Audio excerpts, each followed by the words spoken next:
There is this word in Portuguese that doesn't have a translation in English. And I know, every language has that one word that people love to bring up at dinner parties to sound interesting. Just like in German, there's a word for the specific joy of watching someone fail. Cool, great. Very fun fact. Forgotten by Tuesday. This one is different, and I've been thinking about this word for a long time, and I'm gonna spend the next couple of minutes trying to explain it to you. Not Google type of explanation, actually explain it, because I think once you get it, you're gonna realize you've been feeling it your whole life and you just didn't have the word for it. The word is saudade. Saudade. Now, hold that feeling because by the end of this video, I want you to be able to point at a moment from your own life and go, that's the word. That's what that was. All right, let's get into it.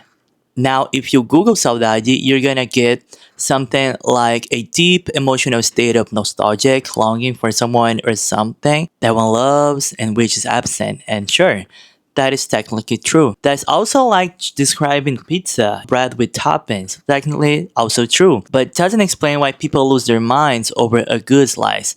The dictionary version makes it sound like sadness, like missing someone. And look, it's in the family of missing someone for sure, but if saudade was just missing someone, Portuguese and Brazilian people wouldn't need a whole separate word for it. English already has missing you, we already have nostalgia, we already have longing. So why would an entire culture build a whole new word, an entire vocabulary, entire genres of music around something English already covers? Because it doesn't cover it, not even close. Saudade is missing something while being thankful you got to have it in the first place. It's grief and gratitude fused into one feeling at the same time, with no separation between them. It's not I wish this was happening still, but I'm in pain that this isn't happening anymore. That's the part English doesn't have a button for. I actually tried explaining this to a coworker and she would hear me say the word on a phone call with my mom and ask what it meant. I gave her the dictionary answer first because that's what you do. You give the easy answer. Longing, missing someone. And she nodded and said, oh yeah, like nostalgia. And I said, no, not really.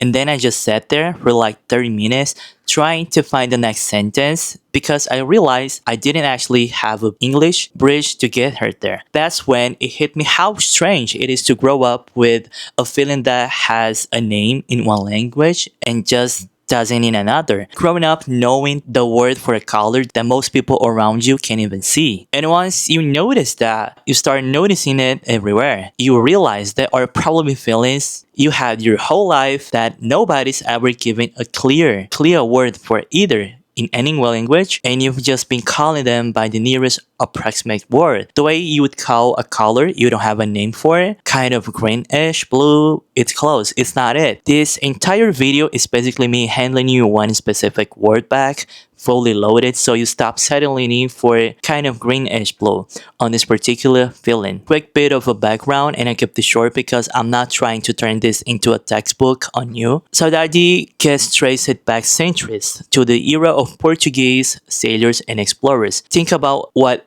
life actually was. Men living home for years at a time, sailing out into the open ocean with no phones, no call homes, sometimes no letters for over a year. Their wives, mothers, kids left behind on the coast, not knowing if the ship was coming back at all. That's where this word really sharpened into what it is right now. It's the ache of the person standing on the shore, watching the horizon, missing someone who might come back, who they love completely, who they had every reason to grieve and hope for in the same breath. It's not casual missing, it's missing with stakes.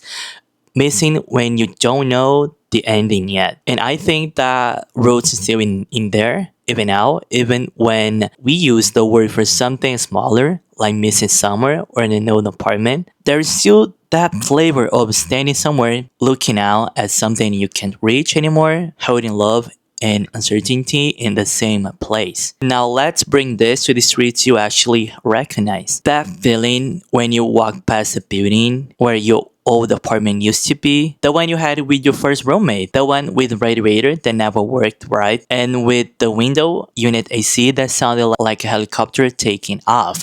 And the building's still standing there, but it's not yours anymore. Someone else's laundry is probably drying on the same windowsill right now. You don't just feel sad walking past it, you feel something thicker than sad. You remember the version of you that lived there, broke, a little lost, ordering the same food on the menu, but somehow more alive than you felt in years. And you miss that apartment, but you also don't actually want to go back to being that broke and that lost. You just want to feel that alive again. That right there, that exact knot in your chest, that's Saudade. You just walked past it on your block and you didn't have a name for it. Or think about your first summer here. Whenever that was you, maybe you just moved to the city 2 years ago. Maybe it was right out of school. That first summer where everything felt possible and you didn't have any money, but you had time and you get a dollar slice and sit on a stoop with people you just met and somehow felt like enough. You can get that summer back. The people moved away, got married, moved out to Jersey, whatever. The version of the city that existed that summer doesn't exist anymore either. Your favorite bodega guy retired. That bar on the corner is a juicy place now. The rent on the same one bedroom probably went up $600. And when you think about that summer, you just don't feel, oh, that side is over. You feel this fuller thing, warm and aching at the same time. Your chest is smiling and hurting in the same exact spot. Which is why I want to talk about Saily.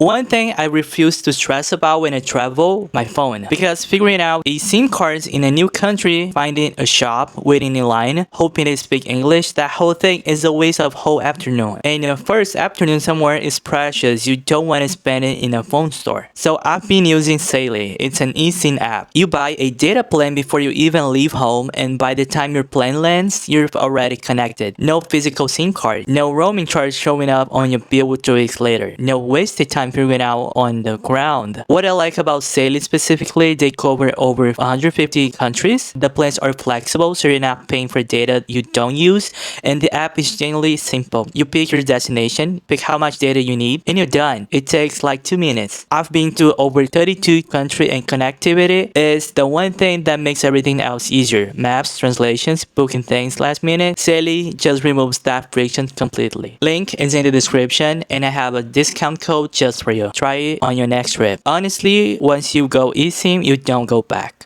Brazilians would just say saudade, one word, done. Don't even need the paragraph I just gave you. Here's another one, and this one is smaller, more even, more everyday. You ever take the train somewhere you used to go all the time and you don't go anymore? Your old gym, your old job's office, the block where your ex used to live, and your body just does this thing on autopilot. It remembers the stops before your brain catches up, and then you actually get off at the stop for whatever reason, errand or whatever, and the street looks the same but feels completely different because you're not the person who used to walk it every day anymore, because now you're a visitor in your own old life. That's Saudade. It doesn't need a whole summer. It can leave 4 stops on the subway. I've thought about what English is skip this one, and I think it's an accident. A lot of English emotional vocabulary is built around fixing things. You're sad, there's an implied next step. Cheer up, get over it, move on, closure. Even our therapy language is solution shaped. Process the grief, heal from it, let it go. Saudade doesn't come with an implied next step. It's not a problem waiting for a solution. To be honest, it's just a place you stand. You're not supposed to fix it or move past it. You're supposed to feel it fully and let it remind you that you loved something real. And I think that's culturally telling. A culture that invents a permanent word for bittersweet longing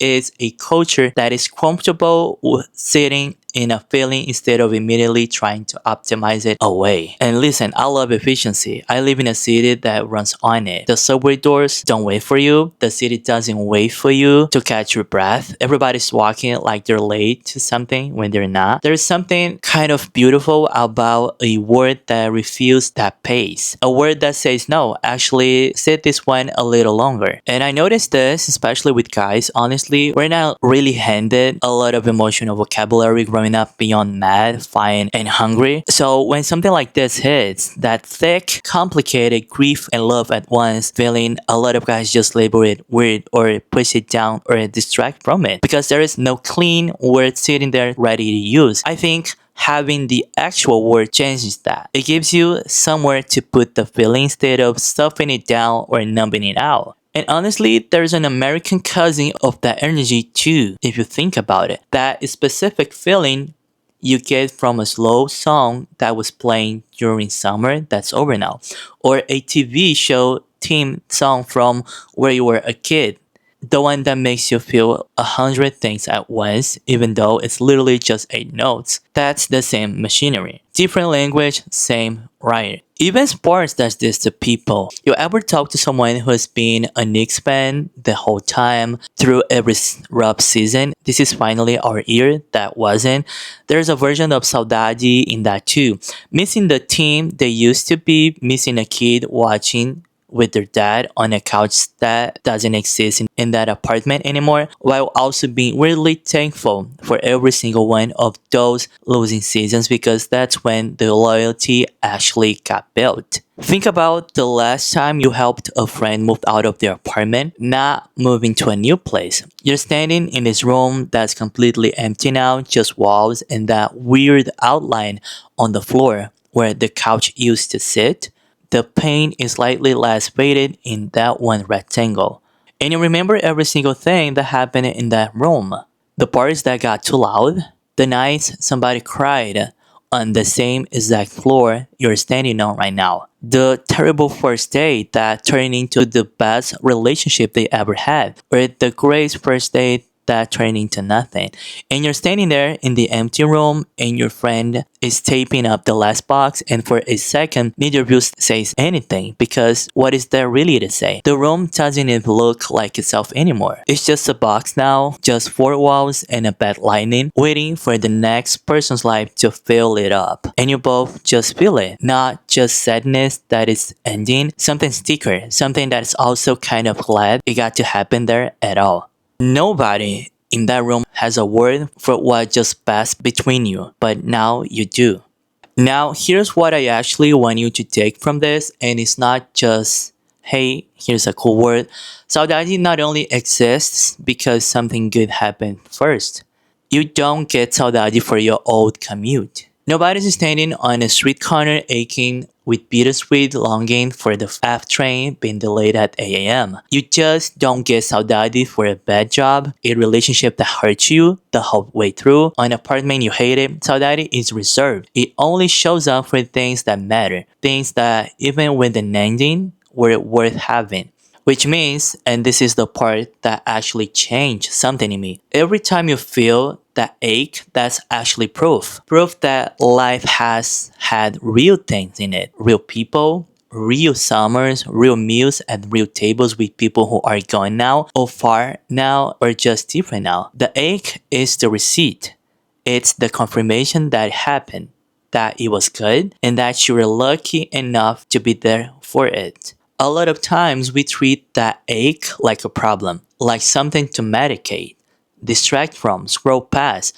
And maybe sometimes that's fair. Maybe you don't want to sit in it at 2 a.m. on a Tuesday before work. But every once in a while, let it actually hit you. Let it sit on your chest for a minute. Because what you're feeling in that moment is love that didn't get the memo that the thing you love is over. That's not weakness. That's evidence you're being paying attention to your own life.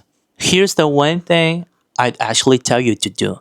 Tonight or this weekend, take one photo or write one line about something totally ordinary in your life right now. Not a milestone, not a vacation, just a normal Thursday. The view from your window, the friend who always shows up late, the song stuck in your head this week. Because that's exactly the kind of thing your future self is gonna ache for one day. And you have the chance right now to actually catch it on the way past. Don't rush past it. Don't optimize it away. Just stand in it for a second.